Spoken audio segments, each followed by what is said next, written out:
গত ৮ মাসে যেটা হয়েছে বাংলাদেশের ব্যাংকিং সেক্টর কি অবস্থায় আছে, প্রকৃত অবস্থাটা এখন আমাদের কাছে অনেকটাই পরিষ্কার। জনগণের আস্থা অনেকখানি নষ্ট হয়েছে এই ব্যাংকে। তখন আমরা জনগণের কাছে যাওয়ার চেষ্টা করেছি। আপনার যে কোনো সমস্যার সমাধান হচ্ছে জনগণের সাথে কানেক্টিভিটি। আমাদের আইনের সংকট না, আইন মানার সংকট। ব্যাংকের বোর্ডকে এমনভাবে গঠন করতে হবে যাতে জনস্বার্থ সর্বোচ্চ স্থান পায়।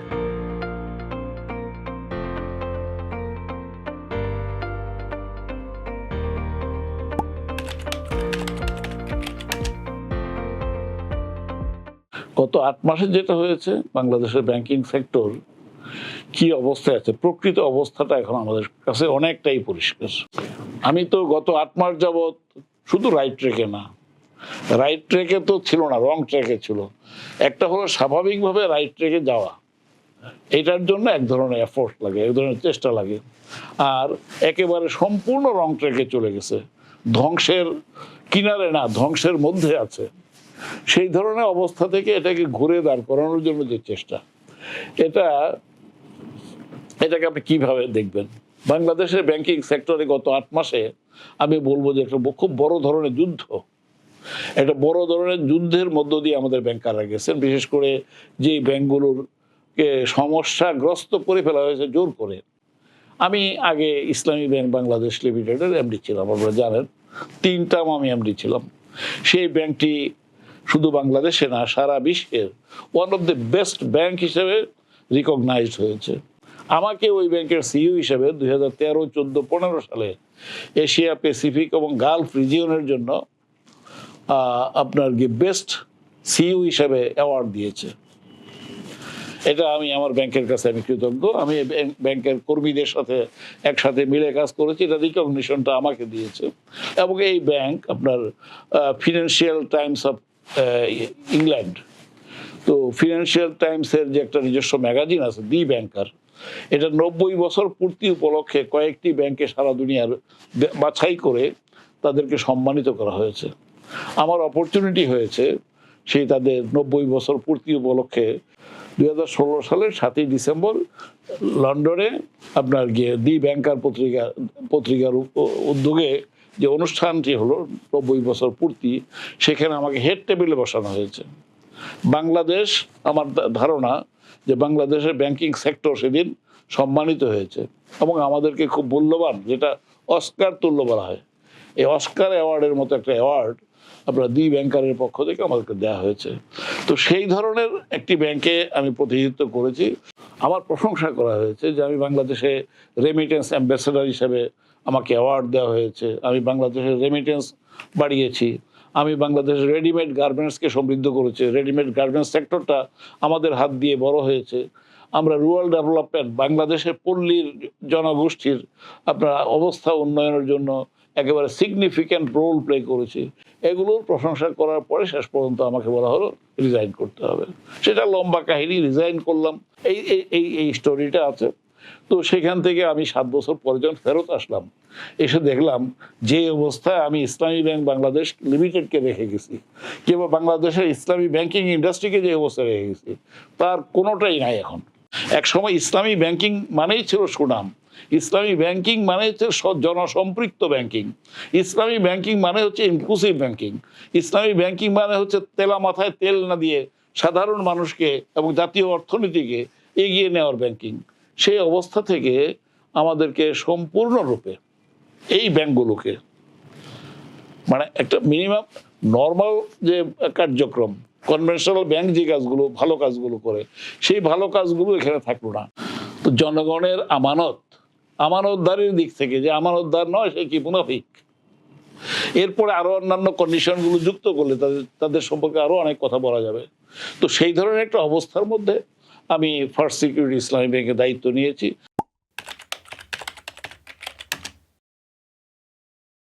হঠাৎ করে একটা প্রজ্ঞাপনের মাধ্যমে আমাকে এই ব্যাংকের চেয়ারম্যান করা হলো। আমি কি পরিস্থিতি মোকাবেলা করব এখানে, এ সম্পর্কে আমার কিন্তু স্পষ্ট ধারণা ছিল না। আমাকে সরকার আমার উপর আস্থা রেখেছেন, বাংলাদেশ ব্যাংক থেকে আস্থা রেখে আমাকে দায়িত্ব দেওয়া হয়েছে। আমি সেই দায়িত্ব পালন করার জন্য চলে এসেছি। তারপরে একটু সময় লেগেছে আমার বিষয়গুলো বোঝার জন্য, এবং সেটা একটু চ্যালেঞ্জিং ছিল। ব্যাংকের ভিতরের প্রকৃত অবস্থাটা বোঝা অতটা সহজ ছিল না, কিছুটা বাধা ছিল। অনেকগুলো দেয়াল অতিক্রম করে এই ব্যাংকের প্রকৃত অবস্থার কাছে আমাকে পৌঁছতে হয়েছে। বিভিন্ন ধরনের অডিট কার্যক্রম করে সেখান থেকে রিপোর্ট এনে ব্যাংকের স্বাস্থ্য সম্পর্কে জানতে হয়েছে। তো মোটামুটিভাবে এখন বলতে পারেন যে আমরা আমাদের এই ব্যাংকটি কি অবস্থায় আমরা পেয়েছি এটা আজকে বুঝতে পারছি।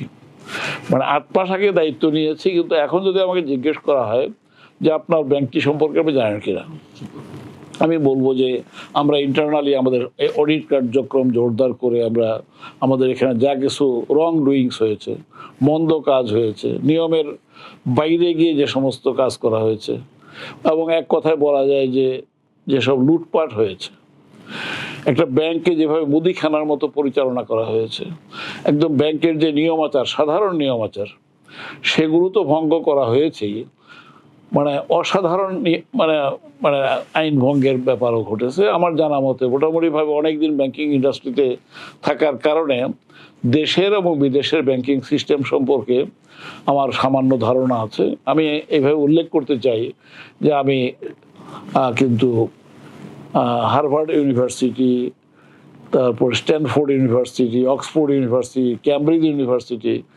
কলাম্বিয়া বিশ্ববিদ্যালয়, তারপরে আপনার ইউসি বার্কলে, ইনসিয়াড, এই ধরনের বিশ্বের সবচেয়ে নামকরা যে প্রতিষ্ঠানগুলো আছে যারা বিজনেস নিয়ে ডিল করে, সে সমস্ত জায়গায় আমার পদচারণার সুযোগ হয়েছে। আমি সেখানে প্রশিক্ষণ উপলক্ষে গেছি, ওয়ার্কশপ উপলক্ষে গিয়েছি। সেখানে আমরা দুনিয়ার বিভিন্ন ধরনের মন্দ কেস নিয়ে চর্চা করেছি, আলোচনা করেছি। কিন্তু আমার সকল অভিজ্ঞতা, আমি যা কিছু অর্জন করেছি আমার বিগত ব্যাংকিং জীবনে, ফার্স্ট সিকিউরিটি ইসলামী ব্যাংকে এসে মনে হলো যে আমার সমস্ত জ্ঞান ওই অবস্থার তুলনায় এটা একদম নস্যি, কিংবা আমি সেক্ষেত্রে অভিজ্ঞতার দিক থেকে একজন শিশু, নিজের অভিজ্ঞ মনে করার কোনো কারণ নেই। প্রতিদিন এমন সমস্ত জিনিস এখানে বের হয়েছে যে এভাবেও আপনার গিয়ে একটা ব্যাংকিং সেক্টর, একটা পবিত্র আমানত জনগণের, কোটি কোটি মানুষ আমাদের ব্যাংকিং সেক্টরে টাকা জমা রেখেছেন, তাদের কষ্টার্জিত সারা জীবনের সঞ্চয়, সেই টাকা নিয়ে এইভাবে সিনিমিনি খেলা, এবং যেটা নাকি দুনিয়ার বিভিন্ন জায়গায় ব্যাংকিং সেক্টরে অন্যায় অবিচারের সংশ্লেষ আছে, কিন্তু বাংলাদেশের এই কিছু ব্যাংকে যা ঘটেছে, বিশেষ করে এক ব্যক্তি 7-8টা ব্যাংকের মালিকানা দখল করে জোর জবরদস্তিমূলক ভাবে এবং অত্যন্ত অবৈধ পন্থায় অন্যায়ভাবে, এমনকি কোনো কোনো ক্ষেত্রে বিশেষ এজেন্সিগুলোকে ব্যবহার করে এই ব্যাংক দখল করার পরে যেভাবে শুধুমাত্র লুট করেনি, লুট করা অর্থ দেশের বাইরে নিয়ে গেছে, শত শত নয়, হাজার হাজার কোটি টাকা, এবং সে হাজার হাজার কোটি টাকা ব্যাংকের টোটাল যে আপনার অ্যাসেট আছে, ব্যাংকের টোটাল যে ডিপোজিট আছে, সেই ডিপোজিটের বড় অংশটা এখান থেকে আপনার গিয়ে পাচার করে দিয়েছে। শুধু তাই না, এর অতিরিক্ত বাইরে থেকে টাকা এনে ধার কর্য করে বিভিন্ন ব্যাংক থেকে নিয়ে, বাংলাদেশ ব্যাংক থেকে নিয়ে, তারপর সেই টাকাও বিনিয়োগের নামে কিন্তু লুটপাট করা হয়েছে। এবং আমাদের ব্যাংকের মনে করেন যে যিনি পরিচালক বা চেয়ারম্যান বা ডাইরেক্টর, তাদের যে কোম্পানি, তিনি এই কোম্পানি থেকে সরাসরি বিনিয়োগ নিতে পারেন না, তিনি আর 5টা ব্যাংক থেকে বিনিয়োগ নিয়েছেন, নিয়ে ওই ব্যাংকগুলোর আবার যারা আপনার গিয়ে বিভিন্ন গুরুত্বপূর্ণ পজিশনে আছেন, চেয়ারম্যান হিসেবে বা ডাইরেক্টর হিসেবে, তাদেরকে এখান থেকে বিনিয়োগ দিয়েছেন। বিনিয়োগ দেওয়ার পরে এই বিনিয়োগের উপর যে প্রফিট হয়েছে, সেই প্রফিটটা তারা এইখানে মাফ করে দিয়েছেন ওদেরটা, আর তার বিনিয়োগের প্রফিট মাফ করে দিয়েছে ওরা। এইভাবে ওয়েভার দিয়ে জনগণকে ফতুর করার যত রকম প্রক্রিয়া আছে, একটা সম্ভাবনাময় দেশ, যেই দেশের ব্যাংকিং ইন্ডাস্ট্রি 1980 সাল থেকে ক্রমশ একটা প্রসারমান অবস্থা দিয়ে গেছে, বিকাশমান অবস্থার মধ্যে গেছে, আমরা একটা সম্ভাবনাময় ইমার্জিং টাইগার বলা হতো যে বাংলাদেশকে, সেই বাংলাদেশকে, আমি দেশের বাইরে ছিলাম 7 বছর পরে যখন দেশে এসেছি, 7 বছর আগে দেখে গেছি যে একটা অত্যন্ত সম্পন্নতার মধ্য দিয়ে বাংলাদেশের ব্যাংকিং ইন্ডাস্ট্রি ভালোর দিকে যাচ্ছে। আর যখন ফেরত আসলাম তখন আমার কাছে একটা ভাঙ্গা কেল্লা, একটা ভাঙ্গা দুর্গ, এবং এখানে আপনার একটা বিধ্বস্ত অবস্থা। বাংলাদেশে যেমন নাকি আমরা ৭২ সালে যুদ্ধ বিধ্বস্ত বাংলাদেশ দেখেছি, আজকে বাংলাদেশের অর্থনীতিতে, বাংলাদেশের ব্যাংকিং সেক্টরে ওই ধরনের একটা ধ্বংস কার্যক্রম অনেকের চোখের সামনে, অনেকের অনুমোদনের ভিত্তিতে এই কাজটি হয়েছে, যেটা মানে দুনিয়ার ইতিহাসে এটা নজিরবিহীন, বেনজির।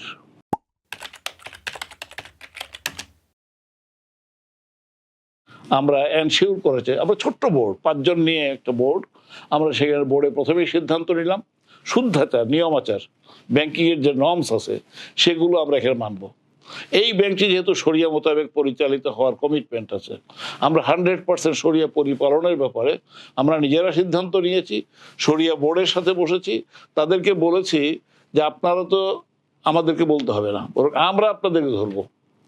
আপনারা যদি আমাদেরকে অ্যালাউ করেন শরিয়া মোতাবেক না চালায় যদি অন্যভাবে যদি কার্যক্রম চালান, তাহলে হাসরের মাঠে গিয়ে আপনাদেরকে জবাবদিহি করতে হবে। আমরা এইভাবে উল্টা দিক থেকে আমাদের ব্যাংকের যারা শরিয়া অডিট করে, মুরাকিব, তাদেরকে ডেকে ডেকে আমি অনেকগুলো বৈঠক করেছি তাদের সাথে। এবং কিভাবে, এবং আমাদের কোনো ম্যানেজার, কোনো অফিসার যদি শরিয়া ভায়োলেট করে, তাদেরকে তাদের পারফরমেন্স সে এটার প্রতিফলন ঘটবে। তাদেরকে বলা হবে দে আর নট গুড অফিসার্স, তাদের এসিআর এর মধ্যে কালো দাগ পড়বে, লাল দাগ পড়বে, তারা প্রমোশন পাবে না।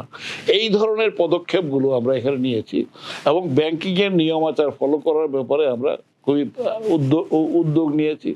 আমরা যেটা করেছি, আমরা এসে দেখলাম যে জনগণের আস্থা অনেকখানি নষ্ট হয়েছে এই ব্যাংকে। তখন আমরা জনগণের কাছে যাওয়ার চেষ্টা করেছি, আমাদের যে জনশক্তি আছে তাদেরকে আমরা উদ্বুদ্ধ করেছি। তাদের সাথে যদি আমাদের সম্পর্কটা, আমাদের বন্ডেজ যদি তৈরি হয়, তাহলে আমরা যে কোনো বিপদ কাটিয়ে উঠতে পারবো। ব্যাংক মানে হচ্ছে ট্রাস্ট, জনগণের আস্থা। ব্যাংকারের কাছে কোনো টাকা পয়সা নেই, আমি কিন্তু কোনো টাকা পয়সা নিয়ে নামিনি। আমি এসেছি যে আপনি আমাকে বিশ্বাস করেন। ব্যাংকের একটা শাখা খুললাম কোনো টাকা পয়সা ছাড়াই। আপনারা প্রথম দিনে এসে কয়েক কোটি টাকা জমা দিলেন বা কয়েক লক্ষ টাকা জমা দিলেন, যাই দিলেন আপনি, এটাই আমার, এটা নিয়ে আমি কারবার শুরু করলাম, এইভাবে এক্সপান্ড করে।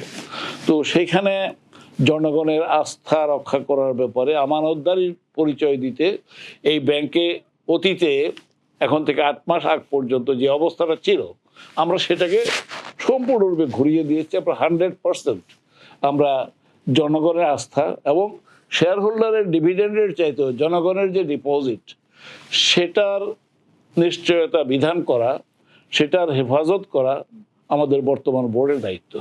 সেই কাজটা আমরা এখানে করছি এবং আমরা জনগণের কাছে যাচ্ছি। আপনি শুনলে খুশি হবেন এবং সম্ভবত কিছুটা অবাকও হবেন যে আপনারা বাইরে থেকে ফার্স্ট সিকিউরিটি ইসলামী ব্যাংকে যা দেখেন, আর তার মানে এগেনস্ট আমি বলবো যে আমরা গত 6 মাসে বা 7 মাসে 7,32,000 অ্যাকাউন্ট করেছি। আমাদের সাইজের একটা ব্যাংক, এটা বাংলাদেশে আমি বলবো যে এটা স্বাভাবিক অবস্থার মধ্যে এটা একটা রেকর্ড। 7,32,000 বা 7.5 লক্ষ অ্যাকাউন্ট আমরা এই যে 6-7 মাসের মধ্যে খুললাম। আমরা খুলি নাই, জনগণ রেসপন্ড করেছেন। আমরা জনগণের কাছে গেছি, তাদেরকে ফার্স্ট সিকিউরিটি ইসলামী ব্যাংকের কার্যক্রম সম্পর্কে দাওয়াত দিয়েছি। আমাদের কাস্টমার সার্ভিস সম্পর্কে তাদের একটা আস্থা আছে, এই ব্যাংকটার কাস্টমার সার্ভিস বেশ ভালো। তো সাম্প্রতিক সময়ে বদনাম হচ্ছে এই ব্যাংকে যারা মালিক হিসেবে যারা পরিচয় দিয়েছে, যারা চেয়ার দখল করেছিল, যারা সিদ্ধান্ত নেওয়ার বডিতে যারা ছিল, তারা তাদের দায়িত্ব পালন করে নেয়। আমরা দায়িত্ব নেওয়ার পরে এটা বরং বলেছি যে যাদের ক্লাসিফাইড হওয়ার কথা, ক্লাসিফাইড না করলে সেটা শাস্তিযোগ্য অপরাধ হবে। অতএব সেটা আমরা করেছি এবং আমাদের এই গ্রাহকরাও বুঝেছেন যে অতীতে যাই ঘটুক না কেন, এখন এই ব্যাংকের সাথে লেনদেনের স্বাভাবিক অবস্থায় থাকতে হলে ব্যাংকের টাকা, জনগণের ডিপোজিট যেটা থেকে যে বিনিয়োগ করা হয়েছে সেটা ফেরত দিতে হবে। এইভাবে আমরা এই সময়ের মধ্যে এটা খুব আপনার যে ইফেক্টিভলি চেষ্টা করা হয়েছে, সেখানেও প্রায় 2,500 কোটি টাকা আমরা অনাদায়ী পাওনা আদায় করেছি, যেটা অনেকেই যখন শুনেন তখন আশ্চর্যই হন যে এই ধরনের ডিপোজিট মোবিলাইজেশন, এত সংখ্যক অ্যাকাউন্ট। আমি অ্যাকাউন্টটাকে বেশি গুরুত্ব দিচ্ছি। আমরা পরিস্থিতি স্বাভাবিক করে শুধুমাত্র ডিপোজিটের হেফাজত করব না, আমরা এই ডিপোজিটটা মুষ্টিমেয় কিছু সংখ্যক মানুষের মধ্যে কনসেন্ট্রেট না করে সার্বজনীন কল্যাণের জন্য ব্যাপক জনগণের কাছে আমরা বিনিয়োগ করব।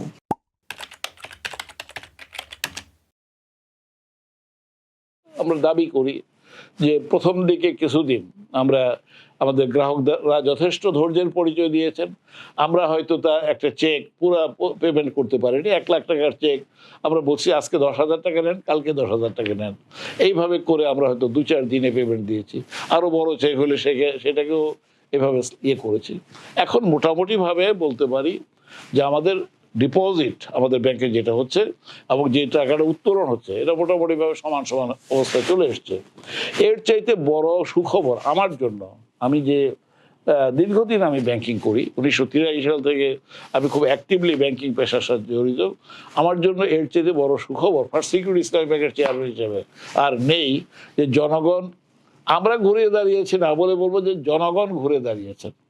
জনগণ আমাদের দিকে তাদের সাহায্যের, তাদের সহযোগিতার, সহমর্মিতার, বন্ধুত্বের এবং ভালোবাসার হাত তারা বাড়িয়ে দিয়েছেন এবং তারা আমাদের সাথে প্রতি আস্থা রাখছেন বলেই আমরা প্রায় 3,500 কোটি টাকা নতুন ডিপোজিট তারা আমাদেরকে দিয়েছেন।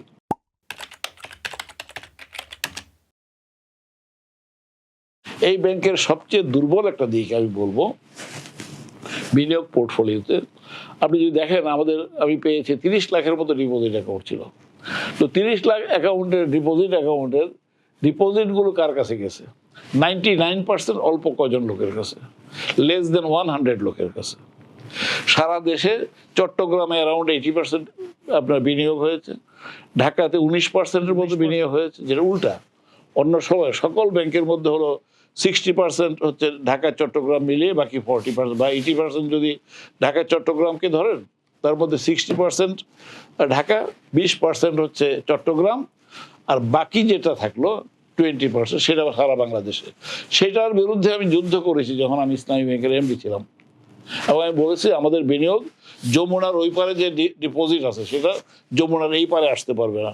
এই আপনার উত্তর জনপদের জনগণের মধ্যে, খেটে খাওয়া মানুষদের মধ্যে, তাদের মধ্যে উদ্যোক্তা তৈরি করতে হবে, তাদের মধ্যে ছোট ছোট 5,000, 10,000, 5 লাখ, 10 লাখ এই ধরনের ছোট ছোট বিনিয়োগ দিয়ে তাদেরকে গ্র্যাজুয়েট করে তাদেরকে সামর্থ্য সম্পন্ন করতে হবে এবং একসময় এই উদ্যোক্তারা বড় উদ্যোক্তা হবেন এবং বড় শিল্প কারখানার তারা মালিক হবেন।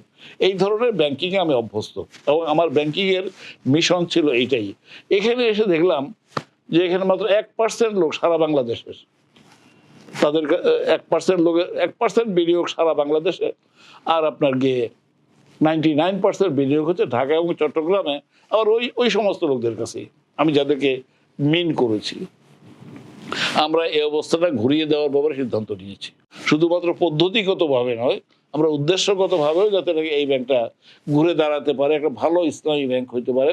সারা বিশ্বের জন্য ইসলামী ব্যাংকিংয়ের একটা ট্রেন্ড সেট করব যদি আল্লাহ তাআলা আমাদেরকে তৌফিক দান করেন। আমি আপনাকে ফার্স্ট সিকিউরিটি ইসলামী ব্যাংকের ব্যাপারে এই কথাটা বলতে পারি যে আমরা ওই পথে হাঁটছি।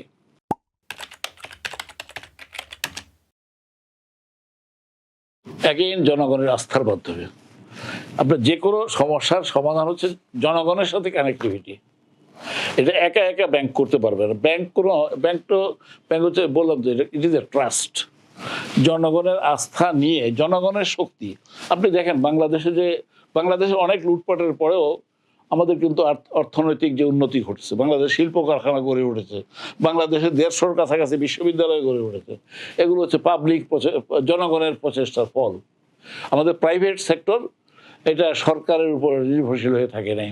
আমাদের যে আপনার গিয়ে লক্ষ লক্ষ লোক গার্মেন্টস সেক্টরে কাজ করতেছেন, এগুলোর পিছনে আছেন আমাদের এক সময় যারা লাইনম্যান হিসেবে কাজ করছেন, পরবর্তীতে তারাই ম্যানেজার হয়েছেন, ম্যানেজার থেকে তারা একটা ছোট্ট আপনার গিয়ে গার্মেন্টস ইন্ডাস্ট্রি করেছেন এবং পরবর্তীকালে তারা বড় গার্মেন্টস শিল্পের মালিক হয়েছেন।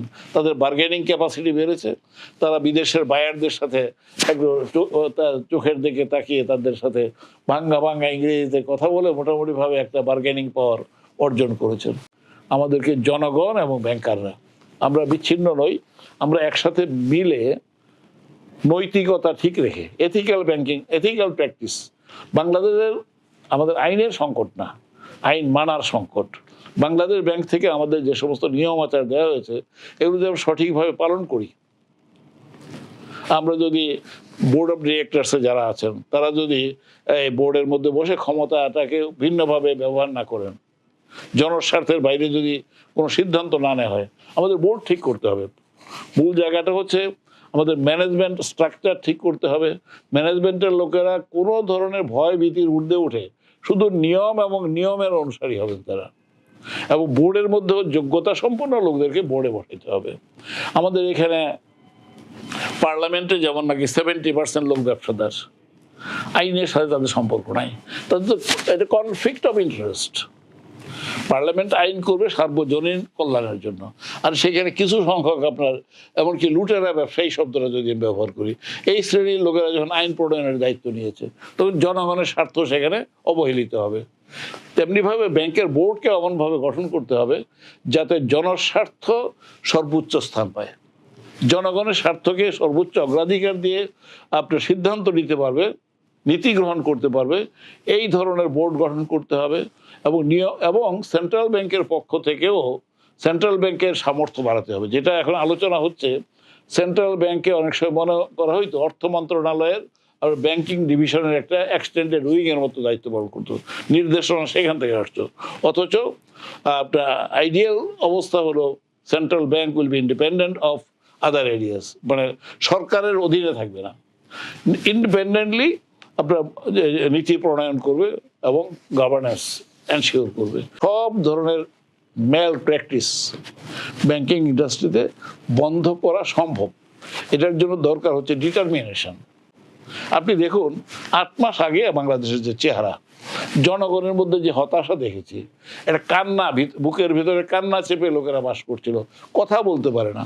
আজকে ডক্টর মোহাম্মদ ইউনূস তো ওনার রাষ্ট্রবিজ্ঞানের বড় পণ্ডিত না, কিংবা আপনার রাষ্ট্রবিজ্ঞানীও না, কিংবা রাষ্ট্র পরিচালনার দীর্ঘদিনের অভিজ্ঞতাও তার নাই, শুধুমাত্র গুড ইন্টেনশন তার আছে। আর যে সাধারণ কাণ্ডজ্ঞান যেটা এই ভদ্রলোকের, সেই জিনিসটা খুব ভালোভাবে আছে, এবং তিনি সৎ, মানুষের কল্যাণকামী তিনি। এই জিনিসটুকু তিনি মেনটেন করছেন, তার আশপাশের লোকেরাও আপনার সেটা মেনটেন করছেন। তাকে দেখে লোকেরা কিভাবে ভালো হওয়া যায়, সেই ভালো হওয়ার একটা চেষ্টা বাংলাদেশে বর্তমানে চলছে। এবং আমি মনে করি যে আমরা ব্যাংকিং ইন্ডাস্ট্রিতে আমি কোনো বড় ধরনের ভীতির কোনো কারণ দেখি না। আমাদেরকে ইউনাইটেড হতে হবে। আমি মনে করি যে আমাদের আত্মবিশ্বাস হারানোর কোনো কারণ নাই। আমরা 8 মাসে যে পরিমাণে আমাদের সরকার অনেক ইন্টারন্যাশনাল অ্যাফেয়ার্সে যেভাবে তারা রাজনৈতিক সরকার না, তারা ভোটে নির্বাচিত না, অনেক কথাবার্তা আছে, কিন্তু তারা যেভাবে যে কোনো বড় ইস্যুতে জাতীয় স্বার্থে তারা যেভাবে শটান দাঁড়াতে পারছেন, আমি তো একেবারে অনেক বেশি ভোট পেয়ে যারা নির্বাচিত হয়ে এসছেন তাদের মধ্যে তো সেই সাহস দেখি নাই। তাহলে ব্যাংকিং ইন্ডাস্ট্রিতেও আমি মনে করি সেই ধরনের একটা পরিবর্তনের সুযোগ এই মুহূর্তে সৃষ্টি হয়েছে। অনেকগুলো সংস্কারমূলক পদক্ষেপ এই মুহূর্তে ভাবা হচ্ছে, এবং এগুলো আমাদের জন্য আশাবাদী হওয়ার মতো পরিবেশ তৈরি করেছে।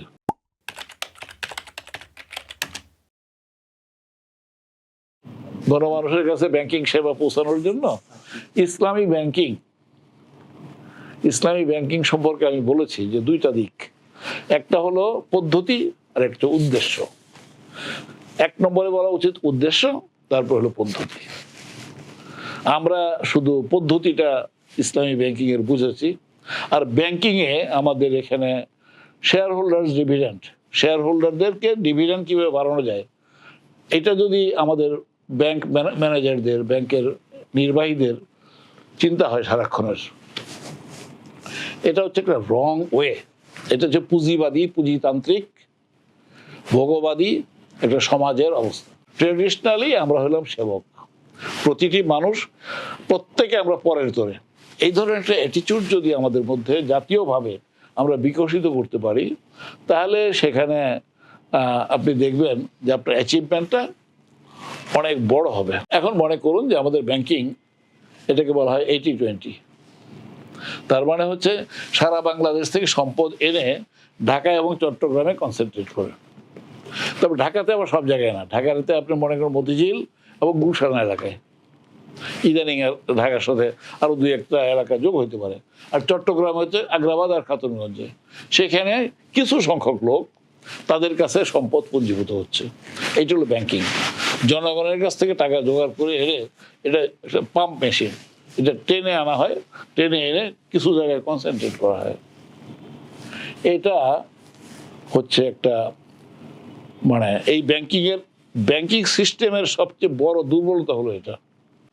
এবং এই দুর্বলতার শিক্ষাটা হলো আমাদের বিশ্ববিদ্যালয় থেকে, আমাদের কলেজ থেকে শেখানো হয়। আমাদেরকে যখন অর্থনীতির বইয়ের মধ্যে পড়ানো হয় যে ডিমান্ড অ্যান্ড সাপ্লাই, ডিমান্ড কোনটা? আপনার বাইং ক্যাপাসিটি যদি না থাকে, আপনি যতই ক্ষুধা লাগুক, এটা ডিমান্ড না।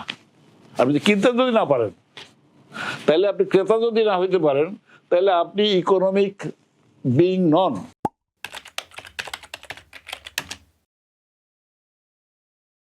বাংলাদেশের এই ব্যাপারে অভিজ্ঞতা নাই। আমেরিকাতে যে সমস্ত কোম্পানি ফর্ম হয়, আজকে কোম্পানি করলো, সেটা আরেকজনের কাছে বিক্রি করে দিল। সেখানে কিন্তু এনগেজমেন্টটা মানে মানসিকভাবে এটাকে আমি নিজের মনে করা, এটা নাই।